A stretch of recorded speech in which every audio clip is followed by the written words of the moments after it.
കേരളത്തിന്റെ തീരദേശ വികസന ചരിത്രത്തിലെ ഏറ്റവും നിർണായകമായ നാഴികക്കല്ല് പിന്നിട്ടുകൊണ്ട് വിഴിഞ്ഞം അന്താരാഷ്ട്ര തുറമുഖത്തെ രാജ്യത്തിന്റെ ഔദ്യോഗിക അന്താരാഷ്ട്ര സീപോർട്ടുകളുടെ പട്ടികയിൽ ഉൾപ്പെടുത്തി കേന്ദ്ര സർക്കാർ വിജ്ഞാപനം പുറത്തിറക്കി.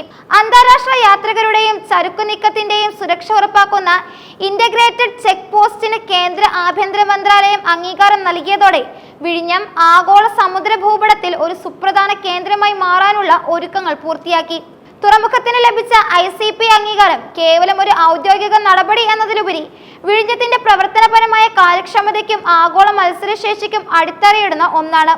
ഒരു അന്താരാഷ്ട്ര തുറമുഖത്തിന്റെ പ്രവർത്തനാനുമതി ലഭിക്കണമെങ്കിൽ കസ്റ്റംസ്, ഇമിഗ്രേഷൻ, മറ്റ് സുരക്ഷാ ഏജൻസികൾ എന്നിവയുടെ സംയുക്ത പരിശോധനകൾക്ക് സൗകര്യമൊരുക്കുന്ന ഇന്റഗ്രേറ്റഡ് ചെക്ക് പോസ്റ്റ് അത്യാവശ്യമാണ്.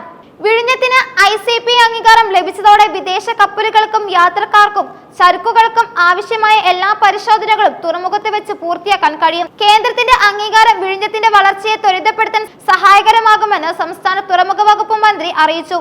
അന്താരാഷ്ട്ര കപ്പലുകളിലെ ജീവനക്കാരെ മാറ്റുന്ന നടപടിക്രമങ്ങൾ ഉൾപ്പെടെയുള്ള സുപ്രധാന കാര്യങ്ങൾ ഇനി എളുപ്പമാകും.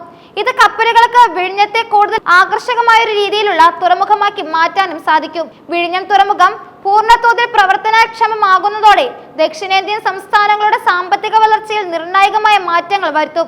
നിലവിൽ ഇന്ത്യയുടെ ഭൂരിഭാഗം കണ്ടെയ്നർ ചരക്കുകളും വലിയ കപ്പലുകൾക്ക് നേരിട്ട് പ്രവേശിക്കാൻ സൗകര്യമില്ലാത്തതിനാൽ ശ്രീലങ്കയിലെ കൊളംബോ പോലുള്ള വിദേശ ട്രാൻസ്ഷിപ്മെന്റ് ഹബ്ബുകളെയാണ് ആശ്രയിക്കുന്നത്. വിഴിഞ്ഞത്തിന് ആഴക്കടൽ ശേഷി ഉള്ളതുകൊണ്ടും ലോകത്തിലെ ഏറ്റവും വലിയ കപ്പലുകൾക്ക് പോലും അനായാസം പ്രവേശിക്കാനും ചരക്കിറക്കാനും സൗകര്യമുള്ളതുകൊണ്ടും ഈ ചരക്കുകൾ ഇനി കൊളംബോയെ ആശ്രയിക്കാതെ വിഴിഞ്ഞം വഴി നേരിട്ട് കൈകാര്യം ചെയ്യാനും സാധിക്കും.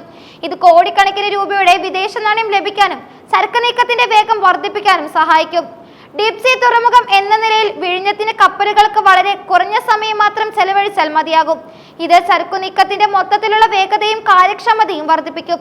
ലോകത്തിലെ ഏറ്റവും തിരക്കേറിയ കപ്പൽ പാതകളിലൊന്നായ കിഴക്കൻ പടിഞ്ഞാറൻ പാതയ്ക്ക് സമീപമാണ് വിഴിഞ്ഞത്തിന്റെ സ്ഥാനം. അതുകൊണ്ട് തന്നെ വിഴിഞ്ഞം ഒരു പ്രാദേശിക തുറമുഖം എന്നതിലുപരി ആഗോളതലത്തിൽ സിംഗപ്പൂർ, കൊളംബോ തുടങ്ങിയ പ്രധാന ട്രാൻസ്ഷിപ്മെന്റ് ഹബ്ബുകളോട് മത്സരിക്കാൻ കഴിവുള്ള പുതിയ ഇന്ത്യൻ സമുദ്ര ഗേറ്റ്വേ ആയി ഇത് മാറുകയും ചെയ്യും. കേരളത്തിന്റെ സാമ്പത്തിക ഘടനയിൽ വിഴിഞ്ഞം തുറമുഖം ചെലുത്തുന്ന സ്വാധീനം വളരെ വലുതായിരിക്കും. തുറമുഖത്തിന്റെ പ്രവർത്തനങ്ങളുമായി ബന്ധപ്പെട്ട് നേരിട്ടും അല്ലാതെയും ആയിരക്കണക്കിന് തൊഴിലവസരങ്ങൾ സൃഷ്ടിക്കപ്പെടും. തുറമുഖ സേവനങ്ങൾ, ലോജിസ്റ്റിക്സ്, അനുബന്ധ വ്യവസായങ്ങൾ എന്നിവയും വളരും. വിഴിഞ്ഞം തുറമുഖം ലോക സമുദ്ര ഭൂപടത്തിൽ ഇന്ത്യയുടെയും കേരളത്തിന്റെയും ആധിപത്യം ഉറപ്പിക്കുന്നതിൽ പ്രധാന പങ്കുവഹിക്കും. വിദേശ നിക്ഷേപകരെ ആകർഷിക്കാനും മെയ്ഡ് ഇൻ ഇന്ത്യ ഉൽപ്പന്നങ്ങൾക്ക് ലോക വിപണിയിലേക്ക് എളുപ്പത്തിൽ പ്രവേശനം നൽകാനും ഇതിലൂടെ സാധിക്കും. ചരക്കു നീക്കത്തിന്റെ കാര്യക്ഷമത വർദ്ധിക്കുന്നതിലൂടെ കേരളം ഒരു ലോജിസ്റ്റിക് ഹബ്ബായി വളരുകയും ചെയ്യും. ഇത് സംസ്ഥാനത്തിന്റെ മൊത്ത ആഭ്യന്തര ഉൽപ്പന്നത്തെ ഗണ്യമായി വർദ്ധിപ്പിക്കും. വിഴിഞ്ഞം തുറമുഖത്തിന് അന്താരാഷ്ട്ര തലത്തിലുള്ള അംഗീകാരം ലഭിച്ചത് ദീർഘകാല കാഴ്ചപ്പാടോടെയുള്ള വികസന പ്രവർത്തനങ്ങൾക്ക് ലഭിച്ച അംഗീകാരമായി കണക്കാക്കാം. കേരള സർക്കാരിന്റെയും കേന്ദ്ര സർക്കാരിന്റെയും ഏകോപിച്ചുള്ള ശ്രമങ്ങളുടെ ഫലമായാണ് ഈ സുപ്രധാന നേട്ടം കൈവരിക്കാൻ കഴിയുന്നതും.